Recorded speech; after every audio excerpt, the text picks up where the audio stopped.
What is up, friends? Today we are here on the Defiant One electric skateboard, and I've got this board for a couple of weeks to test out and put through its paces, and then I gotta send it back. So we're gonna try to have as much fun as possible with it in the next couple of weeks and see how she rides.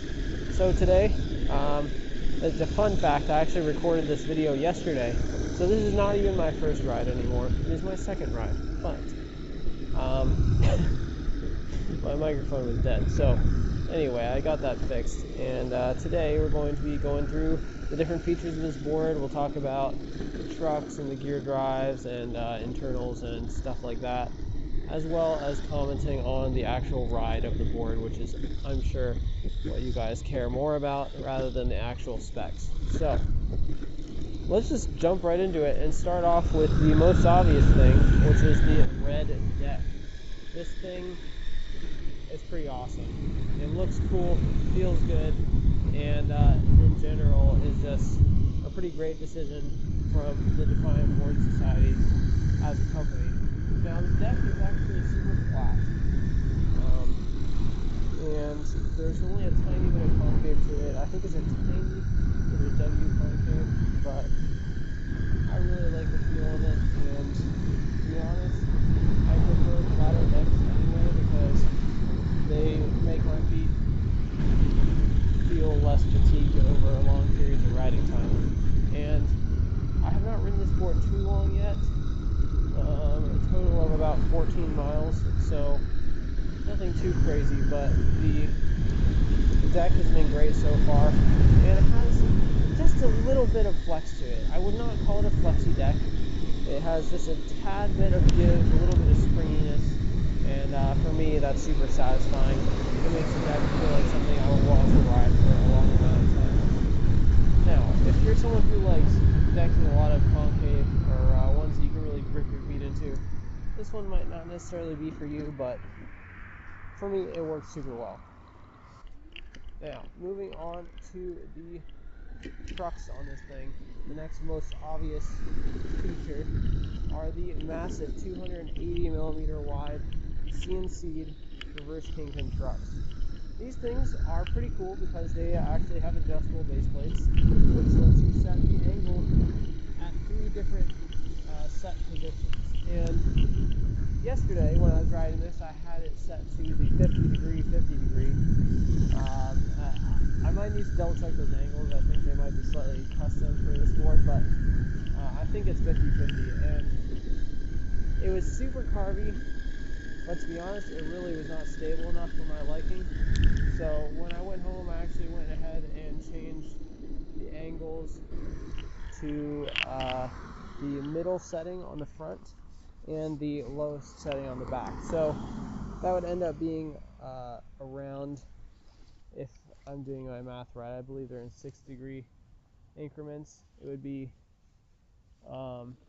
44 in the front and 38 in the back. And that has felt super nice since I've changed it. Much more stable. Yesterday, when I was riding, I was only able to get up to about 23 miles an hour before I started feeling really unstable. And today, I was consistently going 28, 30 without any real concern. Over 30, I started to feel a little uncomfortable because it was still only my second ride on the board. So still a little bit of getting used to that needs to happen there, but overall the trucks feel pretty great. I do think they might be a little bit too wide. I think 270 might have been better, especially for urethane. You get a lot of bounce coming in through the trucks, and on some of the more uneven ground it might feel a little bit unstable, especially like when you go over the manhole covers and stuff like that on your normal everyday roads. So keep that in mind. But overall, the trucks seem really well manufactured. They're made by Board Dynamics originally, and then manufactured for Defiant boards. And that is the same story with the gear drives, actually. These gear drives are designed by Board Dynamics and made for Defiant. And these gear drives are pretty cool. They're good looking gears coming in at a 2.2 gear you a lot of top speed, but not the best amount of torque. This is not like a torque monster board that you might find in some of the other parts of the DIY community. But stop here for a second. You can see the gear drives here. They're a nice small enclosure. Anyway, the gear drives are a nice small enclosure, and they are made pretty well. I've had lots of people that use these gear drives and had a good time with them. Some people had issues with the gears from time to time, but hopefully Defiant will figure that out. And the nice thing is, Defiant is what I would like to call a pre-built brand. So you should be able to get support from them. I'm not exactly sure what that looks like for this board in particular, but having a company that you can ask questions and get support with is pretty valuable when it comes to these more DIY-esque parts. So, next up, we've got the Hoyt Pop remote powering this thing and letting you control it. This remote is a staple in the DIY community, and it really just, it works well, and it feels good in the hand. I actually haven't ridden with one that has a nub throttle before. I'm really enjoying the feel of the nub throttle. It's a lot more easy to control, and it makes it really precise. So I'm liking that, and I've actually gone into the settings on this board and looked at their throttle curve, and they're running a pretty aggressive polynomial throttle curve for the acceleration, which makes it feel a little bit more peppy. And I have to say, the throttle feel is pretty nice. It's nice and responsive, but not jerky, which is not something you want to experience. Jerky throttle sucks. Now, let's talk about some more of the electronics. Inside this, you'll find a storm core VESC, which is always good to see, and they've got some pretty moderate settings on there for the motor current at 70 amp, and I think it has a little bit of room to grow. I've actually gotten these motors kind of warm, up to 62 degrees on my ride this morning, even in cold weather. So I think maybe you could bump it up to 80 amp per motor if you were being careful, but I have to respect them going for more conservative settings to make sure that the board functions as intended. Now, I'm going to get to a point where you can try out the different speed modes. Right now, I rolled along at speed mode 1, and we're going about 20 miles an hour. And the interesting thing with VESC speed modes is typically you can actually go all the way up to the top speed, but with much less acceleration. So, first time you get on the board, pop it in speed mode 1. On the Hoyt Pop, you press the M button to switch those modes. And for that first speed mode, the acceleration is pretty gentle. I'll just go ahead and do it right here. And that's max throttle right there at a crawl, going up to 15 miles an hour and 20 miles an hour, and it'll keep going on all the way up to the insane top speed of, I think, 45 or something like that. I didn't double check, but I believe the top speed is like 45 miles an hour. So you definitely don't want to go up to that on your first ride, especially if you're on 50-degree truck angles. But nevertheless, the speed modes have been pretty good. Honestly, like I mentioned earlier, this is not a power beast, but it has a decent amount of pep to it, and the speed modes help control that a little bit. So we're going to go to a flat road over here where we can test out the speed modes, and I'll do a couple launches. I'll say we can get that 0 to 20 time for reference in this first ride. Well, actually second ride, but you know what I mean. First ride experience, more or less.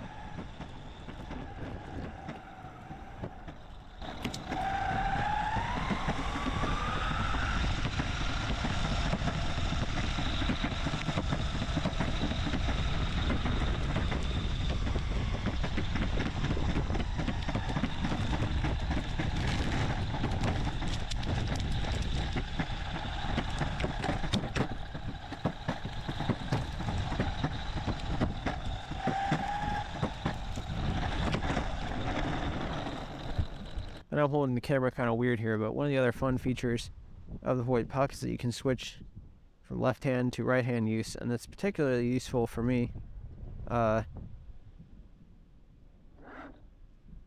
I'm recording, because this GoPro gets surprisingly heavy. You wouldn't know unless you recorded with a GoPro on the end of a giant stick before, but yeah, it can get quite heavy. So, oh man, speed mode 1 is just sad. Let's go ahead and do some acceleration tests. And we'll just pop around here. I don't even know if I'm going to be able to get to 20 miles an hour in speed mode 1 here. Alright. There's max throttle. And 20.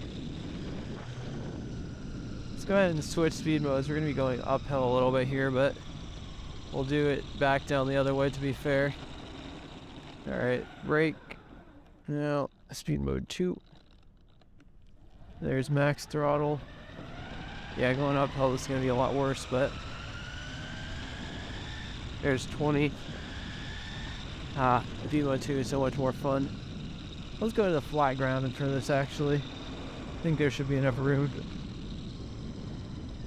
Now, I will be testing this speed in my official spot, like where I test all the other boards, but for this first ride, I wanted to just give it a go anyway.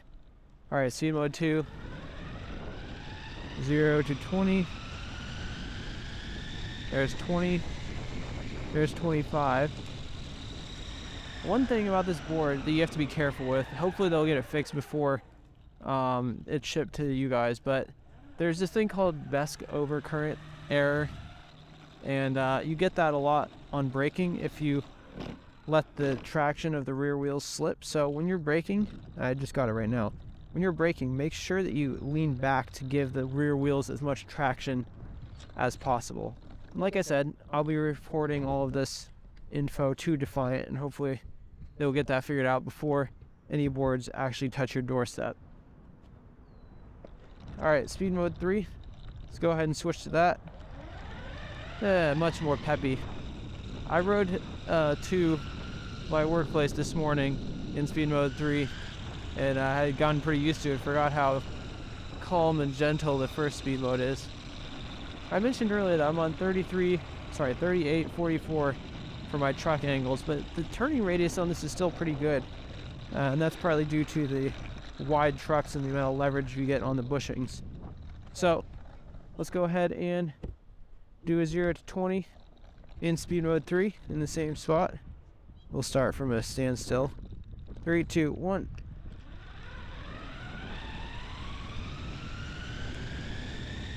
There's 20, 25, 30.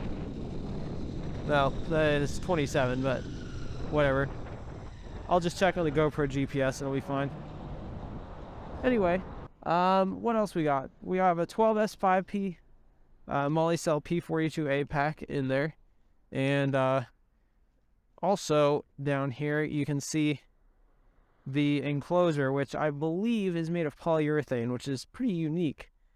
As electric skateboards go, a lot of them are plastic or fiberglass. But seeing a company do polyurethane is interesting, and I think that has an opportunity to be a pretty durable material. Now, this board was actually one of the boards that was raced at eSkateCon. Awesome event, by the way. Such a fun time. Got to meet Damon again and the other people from Defiant boards as well. And this board, actually, I think it placed 4th place in novice. I can't remember. The 2 people came to eSkateCon to race on the Defiant board, and yeah, fun fact for you. So right now we're going about 25 miles an hour, and with that 38 degree in the back and 44 in the front, man, this feels so much better than yesterday, because I rode up this same road and I was feeling pretty sketchy. We're going 26 now, feeling just fine. So my recommendation is, as soon as you get this board, switch the truck angles, play around with it, see what you think. For me, this 38-44 feels really nice, and I kind of wish I had adjustables on my own street board. Maybe I'll get some in the future. But yeah, feeling pretty good. And this is a urethane board. I like boards with pneumatic tires typically, but these boas are not too bad. I think they feel decently comfortable. They're not like the best in the world, but through the combination of the 100 millimeters here and the little springiness to the deck. Here, I'll give you a little deck and bounce. It's kind of hard to show off while I'm standing on it, but you can see there's a little bit of spring to the deck. Makes it nice and comfy. And stand in the middle, you can see the bounce more.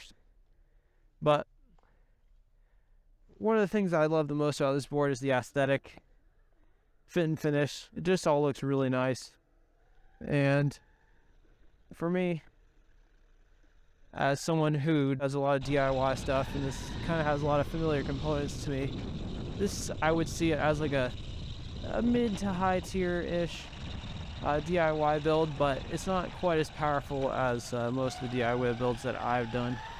Mostly because of that 2.2 gear ratio and the lower motor amps, but you know, for a lot of people this is going to be still the most powerful and definitely the fastest board that they've ever been on. We'll see how those 0 to 20 times compare with some of the other boards that I've tested, but yeah, pretty good overall. Only thing, is there anything I'm missing? Yes, the DaVega. So you see this little screen on the board. This is a super useful little gadget that tells you a lot of information about your ride. You can see your motor temperature, how far you've gone, how much range you have left, the battery voltage, and all kinds of useful stuff. I love these things, and to be honest, the one on the board right now has actually been glitching out a lot on me. One of the buttons is stuck. I reported it to Defiant, and I'm going to get a replacement part and put it on here so I can keep using the board as intended. But the DaVega is great. Right now we're reading 16.4 miles traveled, so -4 from yesterday.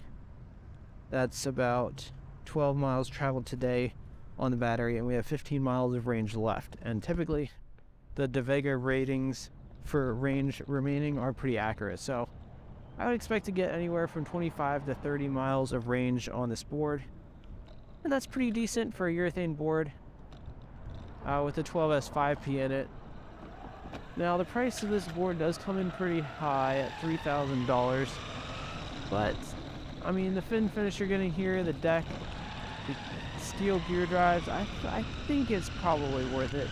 I can't see myself buying it personally, but I also have a lot of other boards, and I have a lot of boards that are not urethane, and I typically like those boards a lot more. So one suggestion that I would take is they actually had a board at ECACon with the Hoyt Street, the new 5-inch nylon hubs with their 5-inch tires on them. I think those would be a perfect wheel to put on this board, as long as you're able to keep up with the cooling of the motors and the ESC, because those wheels are super grippy and they are made to last for a decent amount of time. Made by Hoyt Street, they're officially speed rated. It's just good stuff overall, so I think those would be awesome on here. And complete the look too. The white wheels look good, but I think those black 5-inch tires will look pretty awesome on here too. So we're actually coming to the end of our ride here. A little bit shorter than normal. You might have noticed we're in a different location than normal, but I've only got a little bit of time with this board, so I need to make sure that I get those miles in while I can. I'm not sure if there's any other remarks I have about the board at this time. Hopefully you guys found this video useful and cool. I've been enjoying the board so far. I think I've stated all the major things. Changed the truck angles. Got to fix that overcurrent error. And got to replace my DaVega on here. Other than that, the battery's good. The gear drives are good. They sound so nice. I'll only give you a raw sound clip.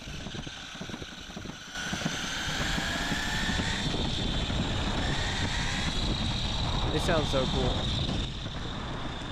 I'm used to that steel gear drive sound from my my race board. This is much quieter though. Let's think. I think that's everything I wanted to cover. So yeah, hopefully you guys enjoyed watching this video. Stay safe, keep on riding, and peace out.